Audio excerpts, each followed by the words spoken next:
এখন বর্ষাকাল আর এই সময় চুল ঝরে পড়ার সমস্যা কিন্তু অন্যান্য সিজনের তুলনায় বেশি মাত্রায় থাকে। চুল ঝরে পড়ার অন্যতম আরেকটা প্রধান কারণ হলো সঠিকভাবে চুল পরিষ্কার না করা। আমাদের স্ক্যাল্প আমরা যদি সপ্তাহে 2 থেকে 3 দিন প্রপারলি ওয়াশ করি তাহলে চুল পড়ার সমস্যা কিন্তু অনেকটাই কম হবে। তাই আজকের ভিডিওতে আমি তোমাদেরকে হার্বাল শ্যাম্পু তৈরি করে দেখাবো আর কিভাবে এই শ্যাম্পু ব্যবহার করে আমরা আমাদের স্ক্যাল্প পরিষ্কার করব যাতে চুল হেলদি হবে এবং কম ঝরে পড়বে। তার জন্য কিন্তু ভিডিওটা তোমাদের পুরোটা মন দিয়ে দেখতে হবে, একটুও স্কিপ করলে চলবে না। Hello everyone, welcome back to my channel. আমি মৌমিতা নতুন হেয়ার কেয়ার ভিডিও তোমাদের সকলের জন্য নিয়ে চলে এসেছি। ভিডিওটা পুরোপুরি দেখার অনুরোধ রইল আর নতুন বন্ধু তোমরা চ্যানেলটাকে সাবস্ক্রাইব করে আমার পাশে থেকো। হার্বাল শ্যাম্পু বানানোর জন্য যে প্রধান 3টে উপকরণ আমি এখানে ব্যবহার করেছি সেই প্রধান 3টে উপকরণ হলো রিঠা, আমলা বা আমলকি এবং শিকাকাই।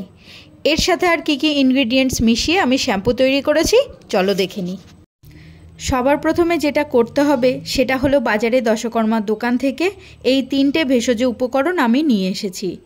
এখানে 3টে উপকরণই আমি 50 গ্রাম করে নিয়েছি।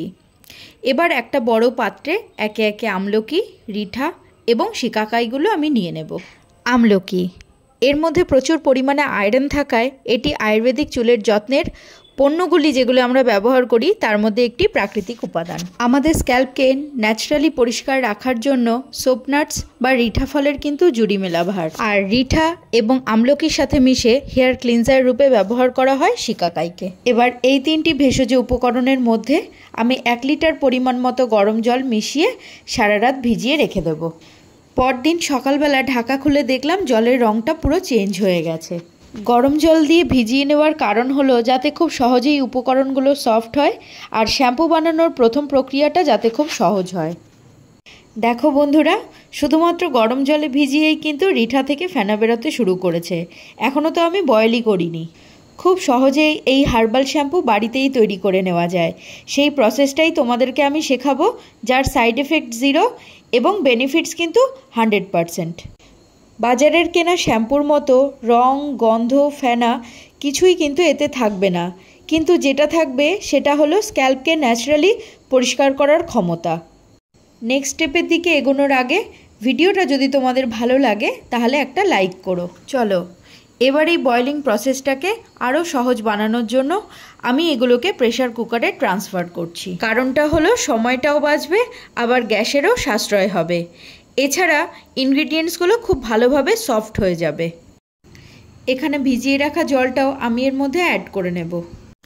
প্রেসার কুকার ছাড়াও এটা কড়াই বা যে কোনো পাত্রে বয়েল করে নেওয়া যেতে পারে, কোনো অসুবিধা নেই। এরপর আরও কিছু ন্যাচারাল ইনগ্রিডিয়েন্টস আমি এর মধ্যে অ্যাড করব যাতে হেয়ার ক্লিনজারটা আরও বেশি করে ক্লিনজিং করতে পারে। নেক্সট যে ন্যাচারাল ইনগ্রিডিয়েন্টস আমি এর মধ্যে অ্যাড করেছি তা হলো জবা ফুল। জবা ফুল এবং জবা ফুলের পাতা আমাদের চুলের জন্য অত্যন্ত উপকারী একটা প্রাকৃতিক উপাদান, বিশেষ করে লাল রঙের জবা ফুল। জবা ফুলে ভরপুর মাত্রায় পাওয়া যায় ভিটামিন সি এবং জরুরি ভিটামিনস এবং মিনারেলস, যা চুলের জন্য অত্যন্ত লাভদায়ী হিসেবে প্রমাণিত হয়েছে। আমি এখানে মাত্র 5টা জবা ফুল ব্যবহার করেছি। জবা ফুলগুলো গাছ থেকে তুলে নিয়ে এসে খুব ভালো করে ধুয়ে নিয়েছি। জবা ফুলের শুধুমাত্র পাপড়িটাই আমি এখানে ব্যবহার করছি। নেক্সট ইনগ্রিডিয়েন্টস আমি অ্যাড করছি অ্যালোভেরা লিভস। অ্যালোভেরা লিভস কীভাবে ব্যবহার করতে হয় আমি আগেও ভিডিওতে তোমাদের সাথে শেয়ার করেছি। ভিডিওটা দেখার জন্য তোমাদেরকে অবশ্যই আমি অনুরোধ করছি, আর লিঙ্ক ডেসক্রিপশন বক্সে দিয়ে রাখলাম, গিয়ে একবার অবশ্যই চেক আউট করে নিও। এরপর লাস্ট উপকরণ ব্যবহার করছি যেটা হলো ফ্ল্যাক্সিড পাউডার। আমি এখানে 2 টিস্পুন ফ্ল্যাক্সিড পাউডার নিয়েছি। তারপর প্রত্যেকটা উপকরণকে একে অপরের সাথে খুব ভালো করে একবার নাড়িয়ে নিলাম। প্রত্যেকটা উপকরণই আমি এখানে প্রাকৃতিক নিয়েছি আর সেগুলো দিয়েই আমি এই হেয়ার ক্লিনজারটাও প্রিপেয়ার করেছি। প্রেসার কুকারে 2টো সিটি দেওয়ার পর আমি গ্যাসের ফ্লেমটা অফ করে দিই।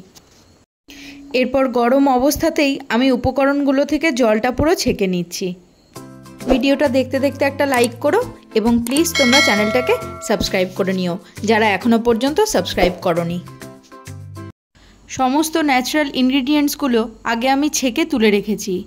এরপর যখন পুরোপুরি ঠান্ডা হয়ে যাবে তারপরেই কিন্তু এগুলোকে আবার আমি জলের মধ্যে দিয়ে খুব ভালো করে চটকে নেব। জলটা এখন পুরো ঠান্ডা হয়ে গেছে আর আমি এই ইনগ্রিডিয়েন্টসগুলো এর মধ্যে অ্যাডও করে দিয়েছি। এরপর এগুলোকে আমি খুব ভালো করে চটকে নেব। খুব সুন্দরভাবে সফট হয়েছে প্রত্যেকটা উপকরণই। আর দেখো রিঠা ফলের ভেতরে যে বীজটা রয়েছে সেই বীজটা কিন্তু একবার একটু ডলা দিলেই পুরো আলাদা হয়ে যাচ্ছে। এই জন্যই আমি প্রেসার কুকারে এটাকে প্রিপেয়ার করেছি, যাতে খুব সফট হয় আর শ্যাম্পুটা তৈরির সময় খুব ইজিও হয়। বাজার থেকে কিনে আনা শ্যাম্পুর মতো সেই স্যাটিসফ্যাকশন হয়তো পাবে না, কিন্তু যে রেজাল্ট এই শ্যাম্পু দেবে তা কিন্তু বাজারের কোনো প্রোডাক্ট দিতে পারবে না। যে যে উপকরণগুলো আমি এখানে ব্যবহার করেছি তা আমাদের স্ক্যাল্পকে পরিষ্কার তো করবেই, এছাড়াও কোনোভাবেই কিন্তু চুলগুলো রুক্ষ হবে না, চুলের মধ্যে কিন্তু একটা ন্যাচারাল সফটনেস বজায় থাকবে। দেখো বন্ধুরা, এর থেকে কত ফেনা বার হচ্ছে। এই চটকে নেবার প্রসেসটা কিন্তু ধৈর্য ধরে হাতে সময় নিয়ে করতে হবে। বাটিটা পুরো ফেনাতে ভরে উঠেছে। ব্যাস, আমার শ্যাম্পু বানানোর প্রসেসটা কিন্তু অলমোস্ট ডান। জলটাকে খুব ভালো করে আমাদের ছেঁকে নিতে হবে, যাতে কোনো রকম কোনো পার্টিকেল না থাকে, শ্যাম্পুটা যাতে খুব স্মুথ হয়। শ্যাম্পু করার সময় যাতে কোনো রকম কোনো গ্র্যানিউলস চুলে আটকে না থাকে, তার জন্য ছেঁকে নেওয়াটা খুব দরকার। আর যদি ছোটোখাটো কোনো গ্র্যানিউলস থাকে তাহলে চিন্তার কোনো কারণ নেই, একটু আঁচড়ে নিলেই ঝরে পড়ে যাবে। ছাঁকনিতে ঢেলে নেওয়ার পরও আমি চেপে চেপে যতটা বার করা সম্ভব করে নিচ্ছি। রঙটা দেখে হয়তো পছন্দ হবে না ঠিকই, কিন্তু এর কার্যকরী ক্ষমতা কিন্তু প্রচুর। অতিরিক্ত ঝরে পড়া চুল আটকাবে এই হেয়ার ক্লিনজার বা হার্বাল শ্যাম্পু। আমি এটা প্রিপেয়ার করার সময় 1 লিটার জল ব্যবহার করেছি, আর এর থেকে এখন 750 ml ক্লিনজার প্রস্তুত হয়েছে।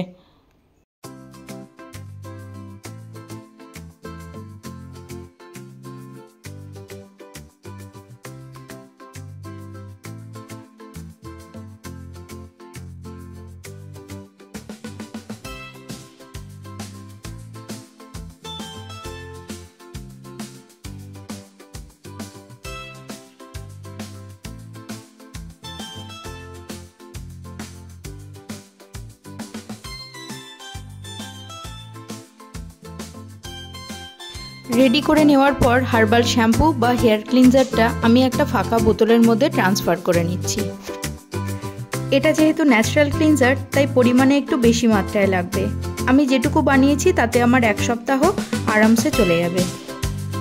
বন্ধুরা, আমি তোমাদেরকে বলবো তোমরাও আমার মতো 1 উইকের জন্যই বানাও।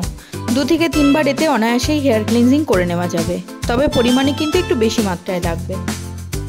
এবার বোতলটা আটকিয়ে আমি এটাকে ফ্রিজে স্টোর করে দেব। Homemade powerful DIY hair cleanser আমি কিন্তু রেডি করে ফেলেছি। সস্তা এবং কিছু সহজ প্রাকৃতিক উপকরণ মিশিয়ে আমি এই হার্বাল শ্যাম্পু তৈরি করে নিয়েছি। তোমাদের কাছে আমার অনুরোধ, অবশ্যই তোমরা উপকরণগুলো একত্রিত করে শ্যাম্পুটা প্রিপেয়ার করো, ইউজ করো, তারপর আমাকে কমেন্টে এসে জানাও যে এর উপকারিতা তোমরা কেমন পেলে। আরেকটা কথা অবশ্যই বলে রাখি যে যদি হেয়ার অয়েলিং করা থাকে তাহলে এই ক্লিনজারটা হালকা উষ্ণ গরম করে তারপর ব্যবহার করো, তাহলে তাতে মাথার তেলটা ভালোভাবে পরিষ্কার হবে। আর অয়েলিং যদি না করা থাকে তাহলে ফ্রিজ থেকে বার করে ডাইরেক্ট অ্যাপ্লাই করো। শ্যাম্পু করার পর চুলটা আমি সেমি ড্রাই করে তারপরে আঁচড়ে নিচ্ছি। ভেজা চুল কিন্তু কখনোই আঁচড়ানোর চেষ্টা করবে না, তাতে কিন্তু হেয়ার ফলের সমস্যা আরও বেশি মাত্রায় বেড়ে যেতে পারে। আজকের ভিডিও আমার এই পর্যন্তই। দেখা হচ্ছে তোমাদের সাথে খুব শীঘ্রই আমার আরেকটা নতুন ইন্টারেস্টিং ভিডিও নিয়ে।